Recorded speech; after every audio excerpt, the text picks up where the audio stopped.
Hello friends, welcome to my channel success fibre classes. आप सब कैसे हैं? तो जैसा कि आप सभी जानते हैं कि मैंने एचटेट टीजीटी साइंस की प्रीवियस ईयर क्वेश्चन सीरीज शुरू कर रखी है, जिसमें मैंने अभी 2 क्लास है वो डाल दी है। आपने अब तक वो वीडियो नहीं देखी है तो आप उन वीडियो को देख लीजिएगा। उस वीडियो में मैंने जो प्रीवियस ईयर क्वेश्चन आए हैं वो बिल्कुल एक्सप्लेन करके बताए हैं। इस तरह से एक्सप्लेन किया है, क्वेश्चन को इस तरह से अरेंज किया है कि आपका जो टॉपिक है वो हैंड टू हैंड कंप्लीट हो जाए, यानी एक क्वेश्चन का कंप्लीट एनालाइज किया गया है और उसके बाद उसका पूरा एक्सप्लेन वहां पे गिवन है। आज की जो सीरीज रहेगी इसमें हमारी क्लास नंबर 3 रहेगी। इसमें हम उस सीरीज को कंटिन्यूअस आगे बढ़ाएंगे। आज हम क्वेश्चन नंबर 7 से शुरू करेंगे। आज की वीडियो में भी हमारे प्रीवियस ईयर क्वेश्चन ही रहेंगे, क्योंकि एचटेट के अंदर मोस्टली क्वेश्चन रिपीट होते हैं।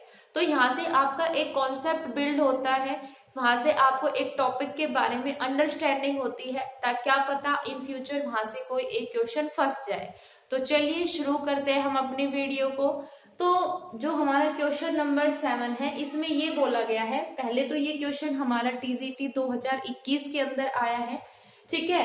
तो इसके अंदर क्या बोला गया है, excess of which ion in drinking water causes blue baby syndrome, यानी जो हमारा पीने का पानी होता है उसमें किस आयन की एक्सेस होने की वजह से एक डिजीज होती है जिसका नाम होता है ब्लू बेबी सिंड्रोम। तो आपको बताना है कि किस आयन की एक्सेस की वजह से ये होता है। तो यहाँ पर पहला ऑप्शन है फ्लोरीन, दूसरा है नाइट्रेट, तीसरा है सल्फेट और 4 है क्लोरीन। तो क्वेश्चन का आंसर जानने से पहले चलिए हम चलते हैं इसके एक्सप्लेनेशन पे। कुछ एक वैल्यूज है जो आपको यहाँ पर पता होनी चाहिए ताकि आप इस क्वेश्चन को इजिली कर पाओ। तो सबसे पहले यहाँ पर जो मैंने एक्सप्लेन दिया है कि कोई भी जो हमारा ड्रिंकिंग वाटर होता है वो हमारे पीने के लिए सेफ कब होता है, जब उनके अंदर कंसंट्रेशन अमाउंट इतना हो। जैसे फ्लोरीन की अगर हम बात करें तो फ्लोरीन की कंसंट्रेशन होनी चाहिए 1 ppm। ppm का मतलब होता है पार्ट्स पर मिलियन। तो जैसा आप जानते हैं कि जो फ्लोरीन होता है ये हमारा ड्रिंकिंग वाटर के लिए एक सेफ्टी मेजर होता है। इसमें अगर फ्लोराइड की जो कंसंट्रेशन है वो डिफाइन की गई है कि 1 ppm है, वो एग्जैक्ट है। इससे अगर कंसंट्रेशन डाउन जाती है या इससे कंसंट्रेशन अप जाती है तो फिर कहीं ना कहीं कॉजेज हमें देखने को मिलते हैं। कोई डिजीज हमें हो सकती है या फिर हमारे टीथ है वो खराब हो सकते हैं, कुछ भी, ठीक है। तो सबसे पहले यहाँ पर जो फ्लोरीन की कंसंट्रेशन डिसाइड की गई है ड्रिंकिंग वाटर के लिए वो 1 ppm होनी चाहिए। सल्फेट आयन की अगर हम बात करें तो सल्फेट आयन की जो कंसंट्रेशन है ड्रिंकिंग वाटर में वो 500 ppm तक सुटेबल है, यानी अगर 500 ppm तक है तो वो पानी हम पी सकते हैं, वो हमारे लिए सेफ होता है। नाइट्रेट की अगर हम बात करते हैं तो नाइट्रेट की जो कंसंट्रेशन होती है वो 50 ppm डिसाइड की गई है, यानी एक सेफ्टी मेजर है कि 50 ppm तक हमारा ड्रिंकिंग वाटर सेफ है। अगर इससे अबोव हो जाता है तो फिर कहीं ना कहीं क्या है कि वो वाटर हमारे लिए अनसुटेबल है, अनसुटेबल फॉर फिट ड्रिंकिंग, यानी वो पानी पीने के लिए हमारे लिए फिट नहीं है। तो यहाँ पर ये कंसंट्रेशन है। इसके बाद कुछ मेटल्स भी होते हैं जिनके ड्रिंकिंग वाटर के लिए जिसमें सेफ्टी मेजर दिए गए हैं। तो आयरन की अगर हम बात करें तो जो आयरन है इसकी कंसंट्रेशन 0.2 ppm होनी चाहिए। मैग्नीज जो है उसकी कंसंट्रेशन 0.05 ppm होनी चाहिए। एल्यूमिनियम की कंसंट्रेशन है वो 0.2 ppm होनी चाहिए।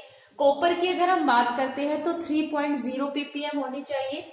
जिंक की अगर हम बात करते हैं तो 5.0 ppm होनी चाहिए और कैडमियम की अगर हम बात करते हैं तो 0.05 ppm है वो होनी चाहिए। अब क्वेश्चन हमारा क्या पूछा गया है कि किस आयन की वजह से, एक्सेस होने की वजह से ब्लू बेबी सिंड्रोम होता है। तो यहाँ पर जो हमारा नाइट्रेट आयन होता है NO3-, अगर इसकी कंसेंट्रेशन 50 ppm से अबोव चली जाती है तब एक डिजीज होती है जिसको हम बोलते हैं ब्लू बेबी सिंड्रोम, ठीक है। ब्लू बेबी सिंड्रोम का कारण बनता है excess of concentration of nitrate ion. तो इसका जो आंसर होगा वो हमारा होगा second, that is nitrate ion. I hope आपको ये बिल्कुल अच्छे से समझ में आ गया होगा।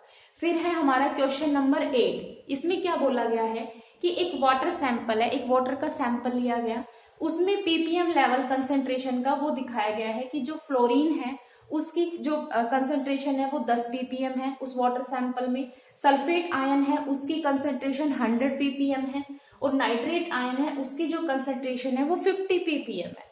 तो ये कह रहा है कि इन तीनों एनायन में से, अब भाई सारे एनायन है, एनायन कौन होते हैं, जो नेगेटिवली चार्ज पार्टिकल्स होते हैं वो एनायन होते हैं, तो सब पे नेगेटिव चार्ज है यानी सारे एनायन है। तो ये कह रहा है कि the anion that unsuitable for drinking water, मतलब इसमें से कौन सा ऐसा एनायन है जो हमारे पीने के लिए सुटेबल नहीं है। तो ये क्वेश्चन भी हम यहाँ से करेंगे। तो यहाँ पर देखो मैंने यहाँ पर कंसेंट्रेशन लेवल बताया है कि इनका कंसेंट्रेशन लेवल इतना होना चाहिए। फ्लोरीन का कंसेंट्रेशन लेवल है वो 1 ppm होना चाहिए। सल्फेट की अगर हम बात करते हैं तो 500 ppm तक होना चाहिए, और नाइट्रेट आयन की अगर हम बात करते हैं तो 50 ppm तक होना चाहिए। ये है इनकी लिमिट्स। अब यहाँ पर देखो सल्फेट हमारा कितना दिया है 100 ppm, और इसमें कितना बताया गया 500 ppm तक सल्फेट अगर ड्रिंकिंग वाटर में है तो वो सेफ है। इसका मतलब ये आंसर तो हमारा होगा नहीं, तो सल्फेट वाला तो वैसे ही एलिमिनेट हो गया। जब सल्फेट वाला एलिमिनेट हो गया तो फोर्थ वाला तो अपने आप ही कट जाएगा। उसके बाद फिर नाइट्रेट आयन है, उसकी कंसेंट्रेशन कितनी है वाटर सैंपल में 50 ppm, और एक्सप्लेनेशन में जो मैंने बताया है कि नाइट्रेट आयन की जो कंसेंट्रेशन लिमिट होती है ड्रिंकिंग वाटर में वो 50 ppm है, यानी सही है। तो इसका मतलब इसमें हमारा नाइट्रेट भी नहीं होगा। बचा कौन सा, फ्लोरीन वाला, यानी फर्स्ट ऑप्शन हमारा क्या होगा, इसका आंसर होगा। क्योंकि जो फ्लोरीन की जो कंसेंट्रेशन लिमिट डिसाइड की गई है वो 1 ppm तक डिसाइड की गई है। अगर 1 ppm से कम हो जाती है तो हमारे टिथ खराब हो जाते हैं, और अगर 1 ppm से ज्यादा आती है तो कहीं ना कहीं बोन्स को इफेक्ट होता है। ठीक है, तो इसका आंसर हमारा क्या होगा, फर्स्ट आंसर इसका राइट आंसर होगा। उसके बाद फिर 9 क्वेश्चन क्या कह रहा है, the recommended concentration of fluoride ion in drinking water is up to 1 ppm। ये कह रहा है कि ड्रिंकिंग वाटर में जो फ्लोराइड आयन की जो कंसेंट्रेशन है वो 1 ppm बताई गई है, यानी हमें रिकमेंड की गई कितनी होनी चाहिए। As fluoride ion is required to make teeth enamel harder, क्योंकि जो फ्लोराइड आयन होते हैं वो हमारे जो टिथ की जो इनेमल लेयर होती है, अब हमें पता है कि जो इनेमल होती है सबसे हार्ड लेयर होती है जो कैल्शियम फॉस्फेट की बनी होती है। ठीक है, क्योंकि जो फ्लोराइड आयन होता है वो जो टिथ की जो इनेमल लेयर होता है उसको हार्ड बनाता है। कैसे, by converting CA3PO4 to CaOH2, यानी इसको कन्वर्ट करके, यानी इसमें बताना है कि इसमें किसका कन्वर्जन होता है ताकि जो हमारी इनेमल लेयर होती है टिथ की वो सबसे हार्ड होती है। तो इसमें क्या होता है कि जो हमारा फ्लोराइड आयन होता है उसकी कंसेंट्रेशन 1 ppm में डिसाइड की गई है। ठीक है, क्योंकि फ्लोराइड आयन ये एक सेफ्टी मेजर है ड्रिंकिंग वाटर में कि इतनी होनी चाहिए। इससे अगर ज्यादा हो जाता है तो फ्लोराइड आयन हमारी बोन्स को इफेक्ट करता है, क्योंकि जो फ्लोराइड आयन होता है ये हमारी जो इनेमल टिथ होती है उसको हार्ड बनाता है। ठीक है, अब जो हमारी इनेमल लेयर है वो किसकी बनी होती है, कैल्शियम फॉस्फेट की बनी होती है। ठीक है, तो ये क्या करता है कि जो कैल्शियम फॉस्फेट, कैल्शियम हाइड्रोक्साइड होता है इसको और भी हार्ड बना देता है जब ये इसको कन्वर्ट करता है किसके अंदर, CA3PO4 टू CaF2, यानी ये हमारा हो जाएगा फ्लोरोएपेटाइट। ठीक है, इसका नाम क्या है, फ्लोरोएपेटाइट, नाम क्या है इसका, फ्लोरोएपेटाइट। ठीक है, तो फ्लोरोएपेटाइट में जब कन्वर्जन होता है तो ये सबसे हार्डर होता है, तो इसका जो आंसर होगा वो हमारा होगा second answer, फ्लोरोएपेटाइट 3CA3PO4 to CaF2। ठीक है, आई होप आपको ये 3 क्वेश्चन अच्छे से समझ में आ गए होंगे, इनका एक्सप्लेनेशन भी अच्छे से समझ में आ गया होगा।